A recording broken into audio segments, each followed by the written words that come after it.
Deu tudo errado. E agora? O que podemos fazer para corrigir as coisas? Vocês já passaram por aquela situação em que quanto mais você busca Deus, quanto mais você busca servir, se consagrar, orar, jejuar, fazer a obra dentro daquilo que você entende que é a vontade do Senhor, dentro da sua compreensão de membro do corpo de Cristo ou dos encargos ministeriais que te foram confiados, mas parece que as coisas estão trancadas, parece que não flui, parece que você não avança, parece que toda noite é angustiante e todo o acordar é desesperador. Dívidas, problemas familiares, problemas profissionais, desemprego, depressão. Você tem passado por isso? Já passou por isso? Conhece alguém que está passando por isso? Compartilhe esse vídeo com essa pessoa e vamos, à luz da palavra, tentar entender, e também pelas experiências práticas que eu mesmo vivi, como podemos vencer essas situações. Em primeiro lugar, eu quero dizer para os irmãos que eu venho de uma família materna. A única mulher, minha mãe, a única mulher entre 5 irmãos, posso estar errado agora de cabeça, e meu pai era o único homem entre 13 irmãs. Se casaram, com 41 anos de idade minha mãe tinha, meu pai era um pouco mais velho, e com 43 anos de idade ela me teve como filho, primeiro e único filho. Corri risco de vida, mas foi um parto, graças a Deus, seguro, abençoado pelo Espírito Santo, e hoje estou aqui falando com vocês. Mas o que veio junto com a minha herança materna foi uma doença chamada depressão. A minha mãe, na época, diziam que era problema dos nervos. E alguns mais críticos diziam que não tinha depressão, ela era preguiçosa e vagabunda. No sentido de não ter vontade de cuidar da casa, não ter vontade de fazer as coisas.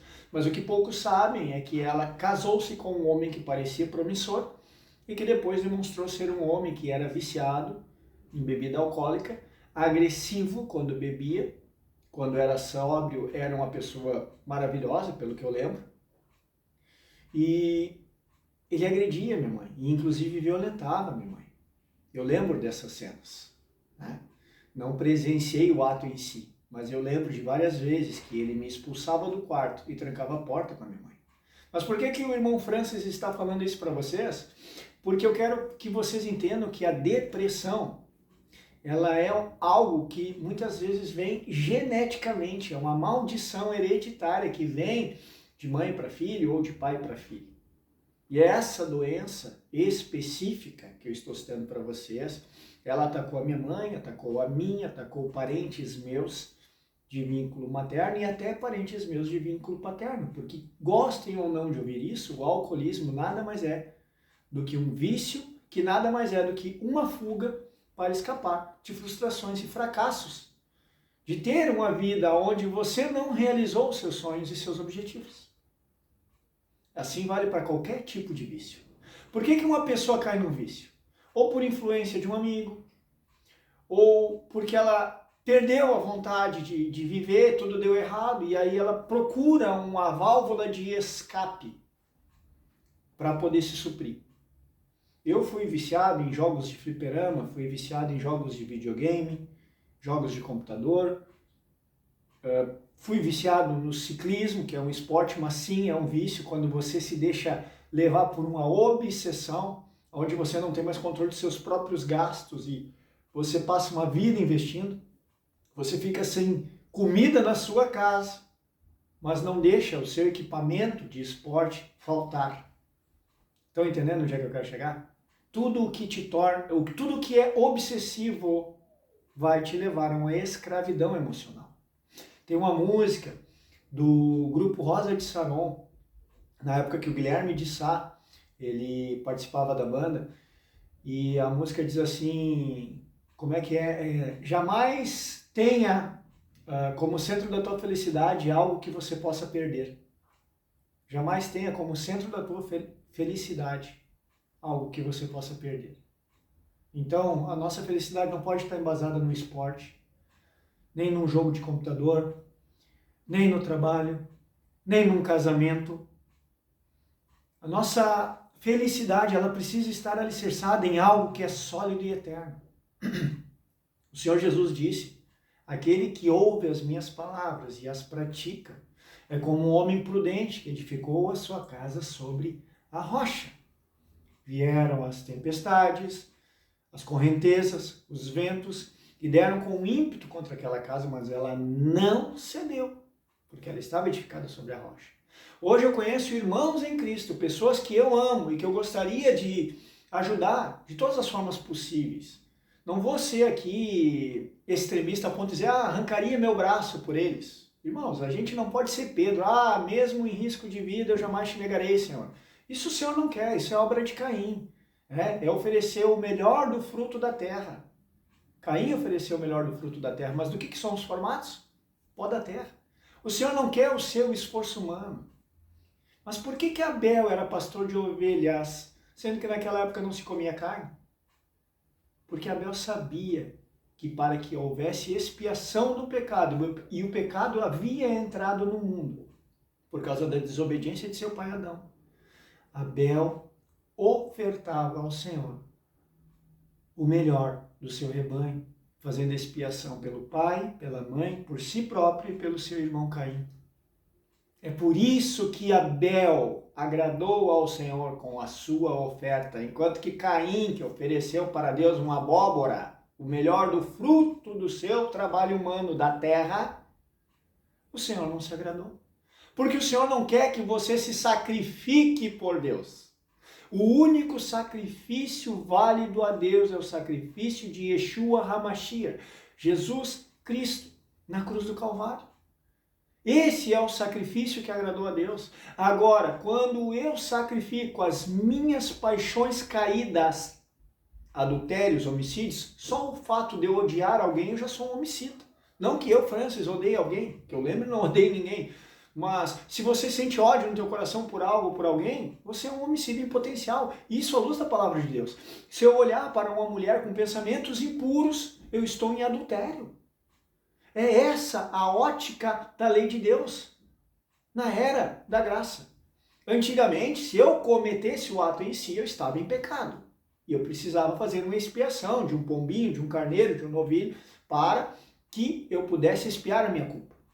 Eu precisava ritualmente, liturgicamente, fazer um processo de purificação da minha carne, para que eu fosse aceito dentro da congregação e pudesse estar congregando no templo.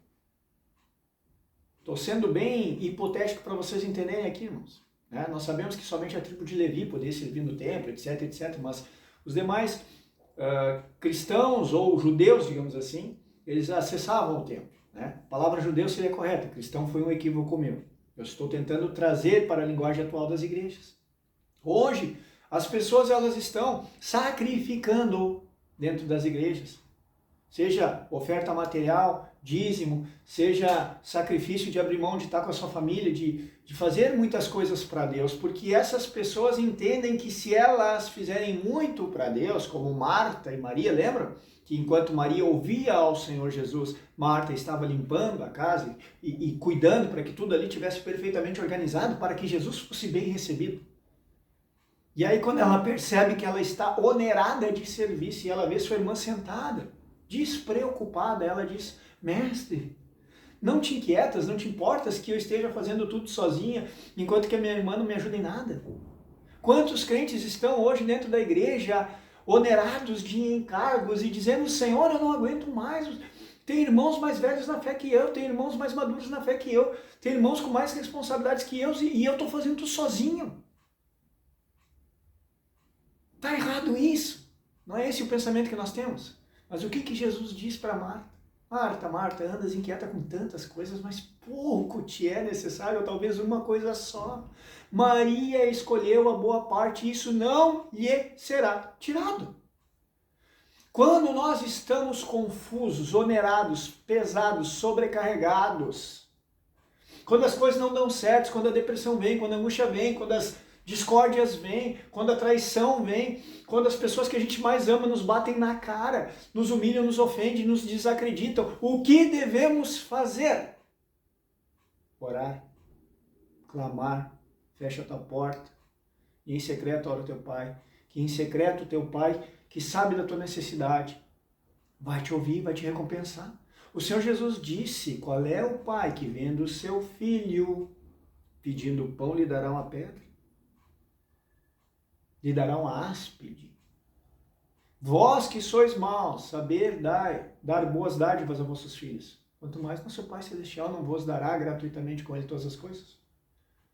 Deus não poupou seu Filho unigênito para nos libertar da morte eterna, porque Deus amou o mundo de tal maneira que entregou seu Filho para salvar o mundo e não para condenar o mundo. Você entendeu isso? Você entendeu Romanos 8? Que quem morreu está justificado do pecado? Porque se você não entendeu essas coisas ainda, se você não entendeu que você precisa confiar em Deus, e que você precisa clamar ao Senhor, e que você precisa dobrar o seu joelho e dizer: Senhor, me ajuda, eu não consigo sair dessa condição. Se você não entendeu isso, e se você continuou como Marta, tentando resolver todos os seus problemas na força do seu braço, oferecendo o sacrifício de Caim, eu tenho notícia para te dar. Você está afundando o seu barco. Mas é tão simples assim, irmão Francis? Não. Porque no mesmo momento que você ora, você precisa esperar o tempo do Senhor. O kairós de Deus. Porque o Senhor tem pensamentos que são mais elevados que os nossos e caminhos que são mais elevados que os nossos.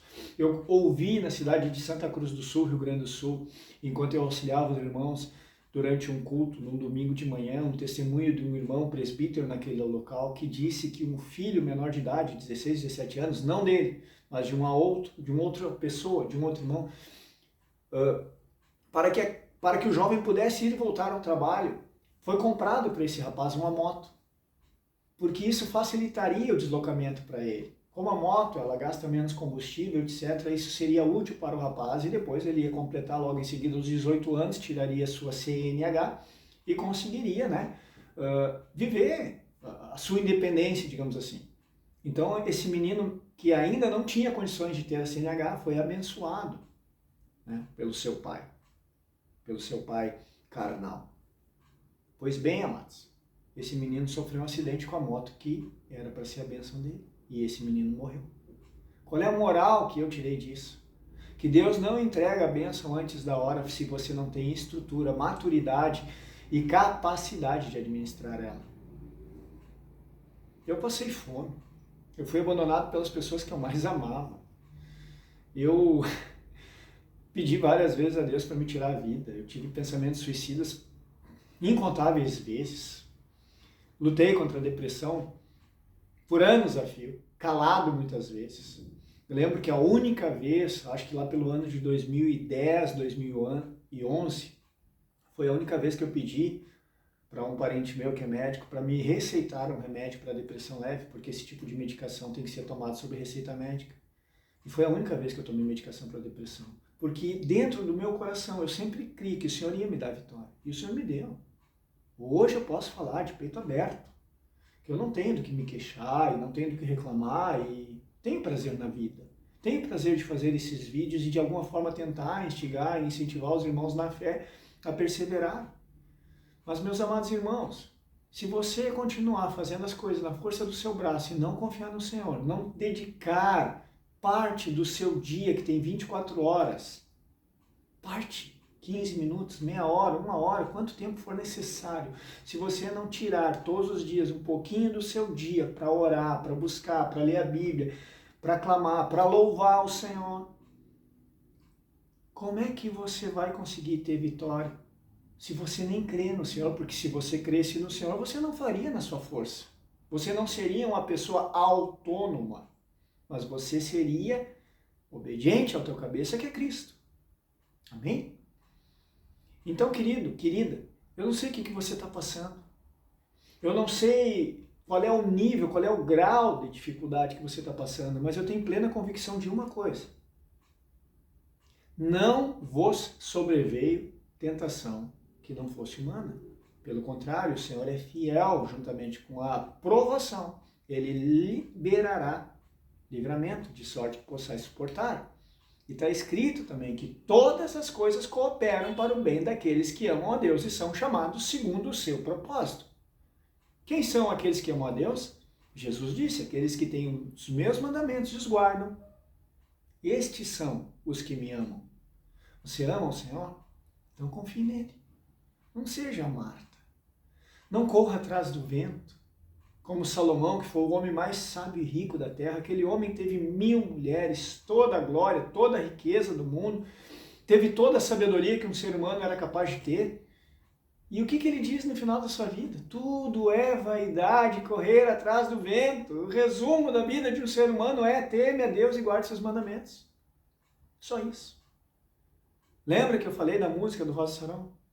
Amados, não permita que a tua felicidade dependa de algo que você possa perder. Deposite a sua fé, a sua esperança no Senhor Jesus Cristo. Creia. Jesus disse, tanto para Marta quanto para Maria, já não te disse, mulher, que se credes, verás a glória de Deus. E logo em seguida, nós vemos a ressurreição de Lázaro.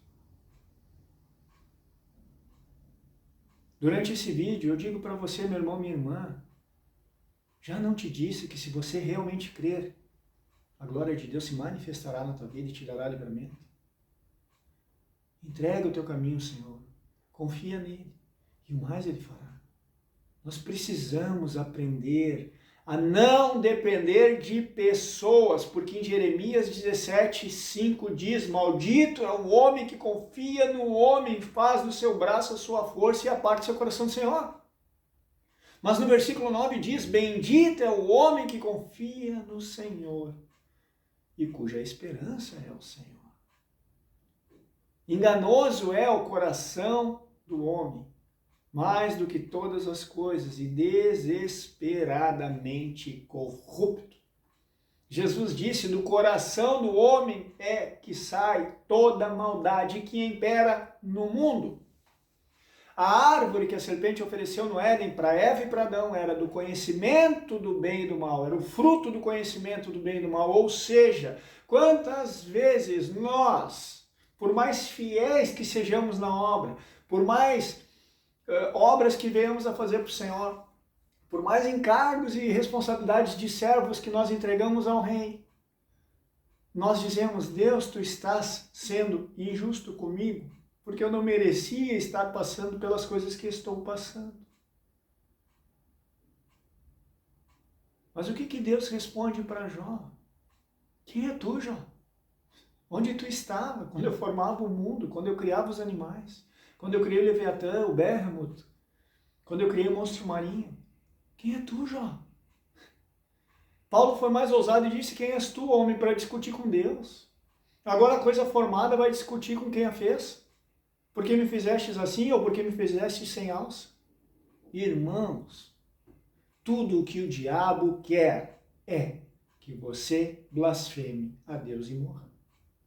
Tudo o que o diabo quer é que você seja incrédulo, que você tenha medo de não dar certo, que você tenha medo que essa obra não seja do Senhor, que você tenha medo que toda a tua vida que você acha que é inspirada pelo Espírito Santo de Deus seja uma farsa, uma fraude. Satanás quer que você seja como Ananias e Safira, que você retenha parte do dinheiro do campo vendido, porque vá que essa obra não prospere, você tem uma segurançazinha. É isso. Mas Jesus disse, aquele que bota a mão no arado e olha para trás não é digno do meu reino. E Jesus disse, aquele que não renuncia tudo quanto tem e vem após mim não é digno de mim. Mais fácil é o camelo passar pelo buraco da agulha do que um rico entrar no reino. Jesus foi muito claro quando disse, onde está o teu tesouro, aí está também o teu coração.